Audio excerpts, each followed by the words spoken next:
प्रत्येक शेतकरी वर्षाला 1 लाखाचा तर खाते विकत घेते. बरोबर आहे. त्याला लावली तुम्ही 18% जीएसटी. 18% जीएसटी म्हणल्यावर 18,000 त्याचं घेतलं एका शेतकऱ्याकडून आणि त्याला पेन्शन दिली 6,000. तुमच्याकडे शिल्लक आमचे पैसे किती राहिले? 12,000. आणि तुम्ही काय म्हणता आम्ही शेतकऱ्याला पेन्शन दिली? काय दिली? 18% जीएसटी म्हणल्यावर सर्वसामान्य शेतकरी 1 लाखाचा खात विकत घेते. हा, घेतो का नाही? मग जीएसटी कशाला त्याला? पहिली होती का जीएसटी? सीएसटी होती का?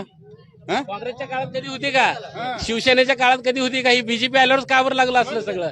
बीजेपी शेतकऱ्यांच्या विरोधातलं सरकार असं वाटतंय का तुम्हाला? वाटतंय. कशामुळे वाटतंय? मला सांगा, कांदा निर्यात बंदी करायचं काय काम होतं यांचं? चालू होतं ना सगळं. काय कशामुळे उठसोळ आली यांना? कशामुळे केली कांदा निर्यात बंदी?